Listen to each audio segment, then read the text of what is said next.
Hello, and welcome to Cindy's Corner. Boys and girls, if you've got the book, The Big Snow, go get it so that you can follow along. We're going to talk about what is the big snow and what happens. All right, and what do you do in the big snow? Be thinking about that as we read the story. For my AR testers, this is a level 4-3 book. 4-3. The Big Snow. Here's our title page, The Big Snow, by Berta and Elmer Harder.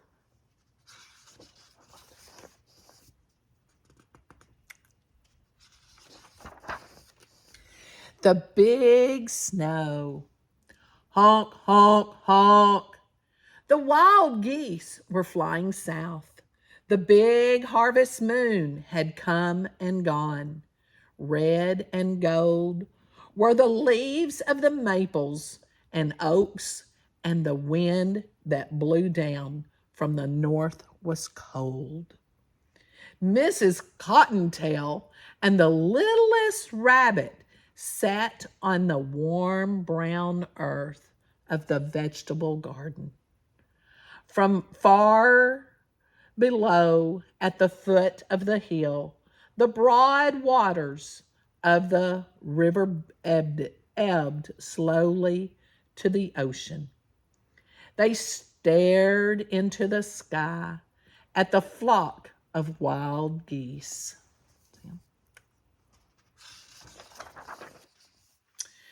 You know what that means? Said Mrs. Cottontail. The littlest rabbit shook his head. He couldn't speak because his mouth was full of carrot tops. He didn't know why the geese were flying south. This was the first time he had seen them. That means that the cold winter days are near, and you will be needing a warm coat, said Mrs. Cottontail. Eat plenty of cabbage leaves and carrot tops, and you will have a thick coat for the winter. The littlest rabbit nibbled another tender carrot top.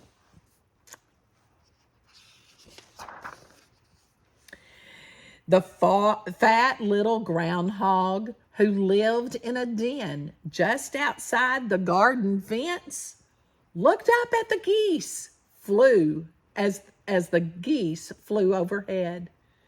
He had already put on his warm fur coat. Uh-oh, he cried. It's nearly time for my winter's nap. When the days grew short and the cold, he went to bed and slept soundly until spring.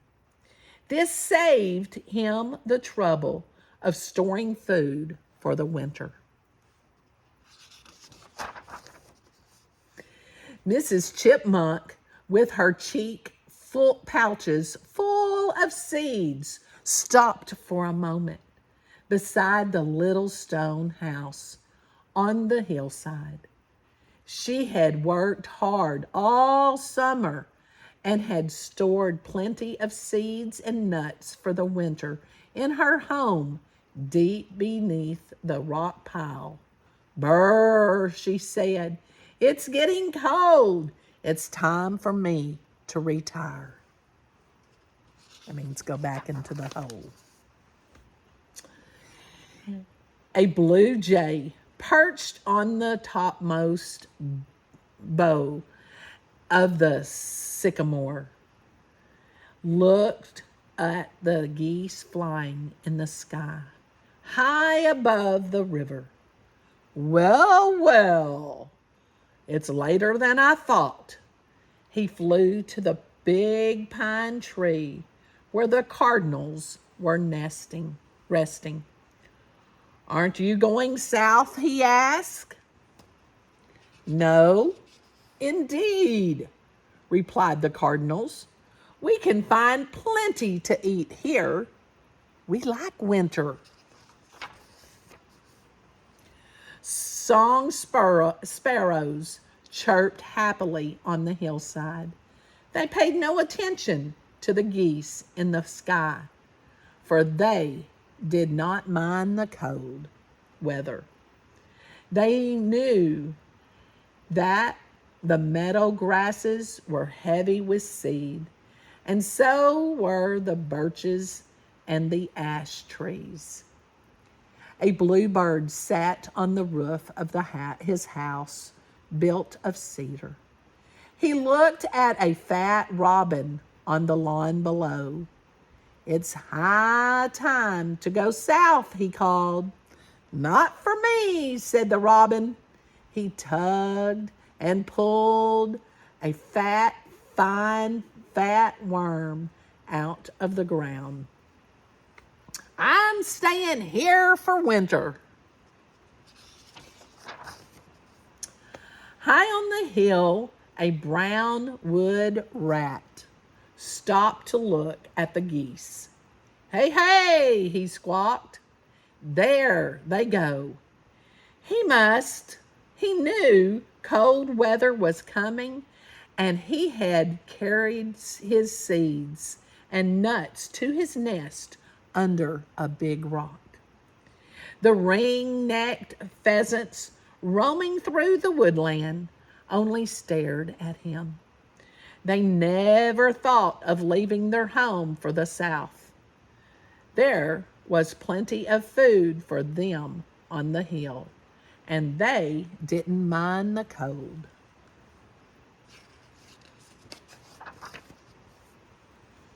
"Caw, caw, caw," croaked 3 black crows in the cornfield as the geese flew by.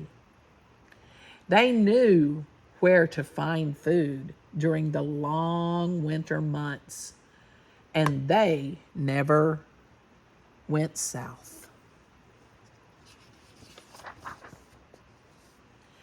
Every day during the harvest season, the red squirrels and the gray squirrels had been busy storing nuts and acorns and seeds under the leaves and logs where they hoped to find them during the lean winter months. Their fur coats were thick and warm. They were ready for winter.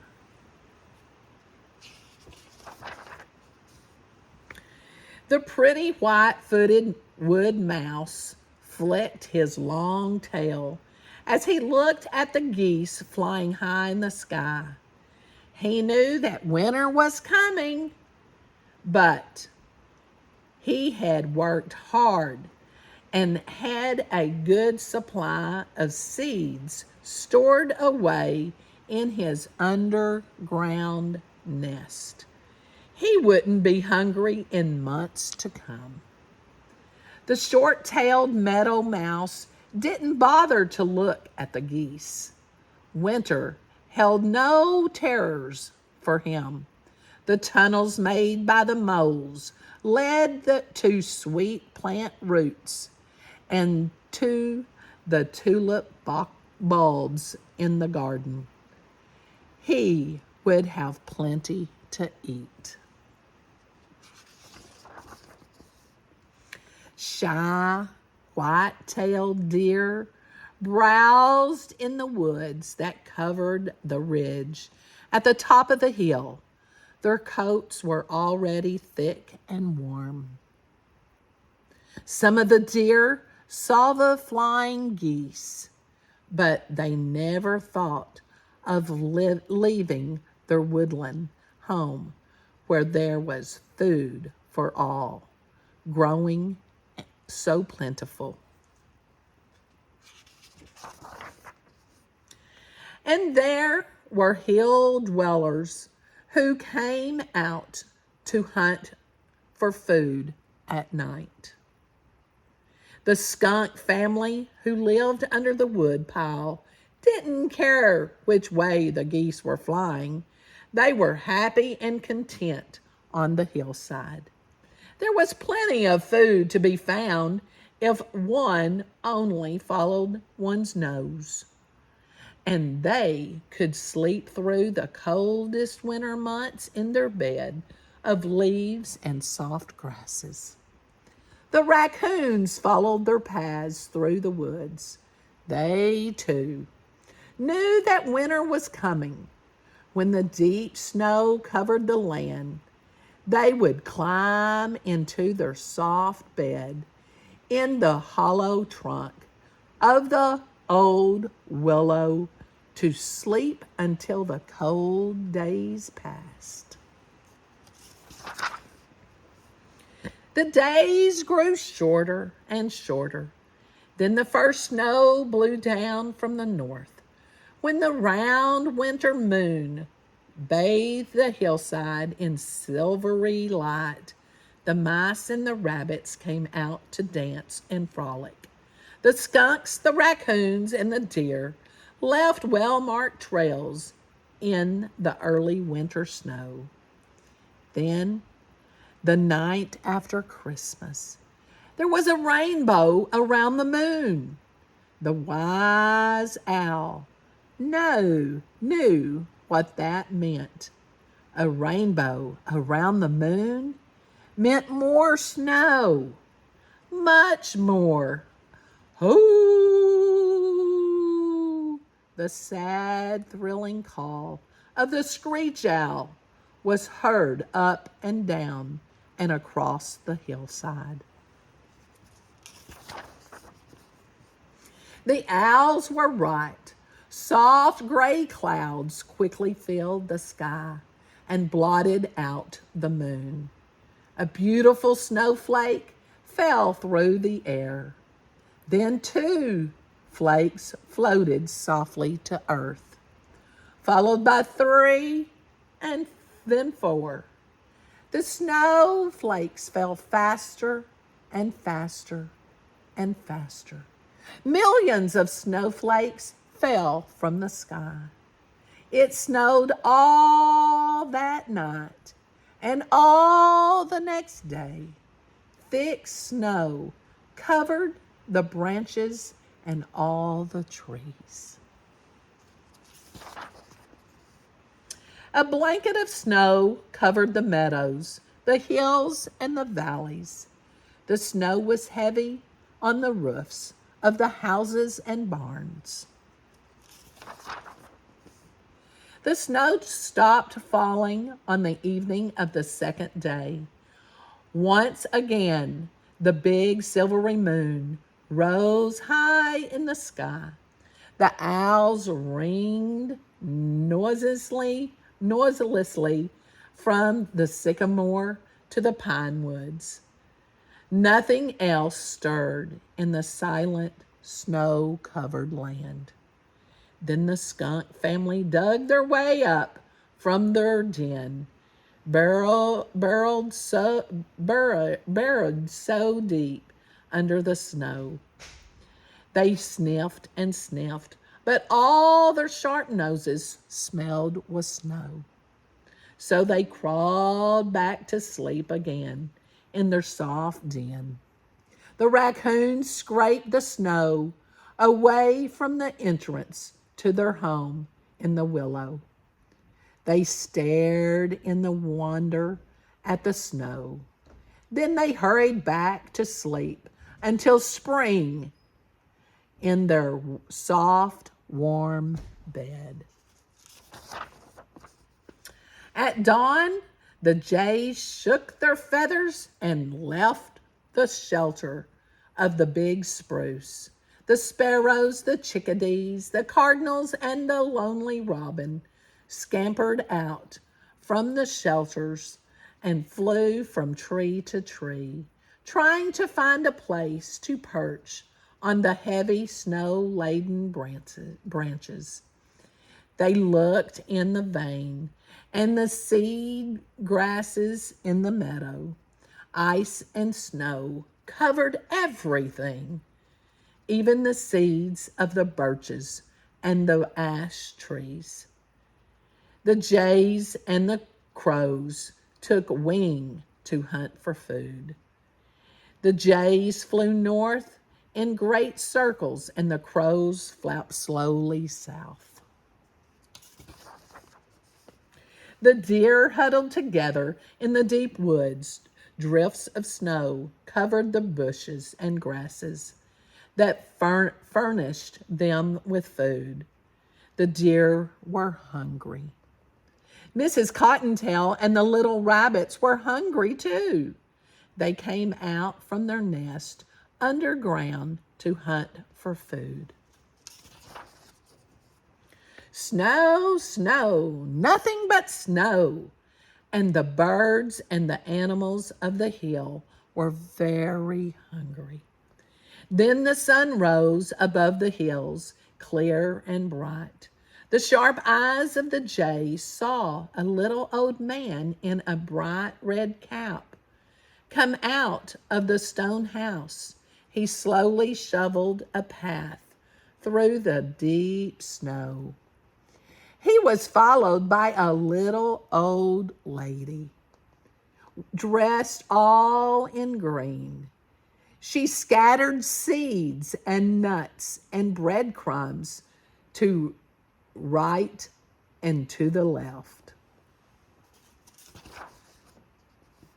The cry of the blue jays echoed over the hillside. Food, food, food, they cried again and again. All the birds and on the hills heard the happy call. Caw, caw, caw, croaked the crows when they saw the little old woman put pans of food back of the house, and the little old man drag hay from the shed and scatter corn on the snow. Food, food, food, they called, and their cries were heard by the deer in the woodland. Away at the top of the hill, the squirrels heard them too and raced through the treetops. The snow had covered their hidden stores of nuts and acorns, and they were hungry. The skunk family and the raccoons, deep in their long winter sleep, did not hear the crows call. In the warm burrow under a rock pile, the chipmunk opened a sleepy eye. She ate a few peanuts, then she closed her eye once again to dream of the spring days to come. All the other animals hurried as fast as they could through the snow to the little stone house. The cardinals, the sparrows, the chickadees, and the lonely robin flew to the banquet, chirping and singing. The hungry pheasants in the woods heard the glad tidings and joined the happy throng. The groundhog didn't wake until the second day in February.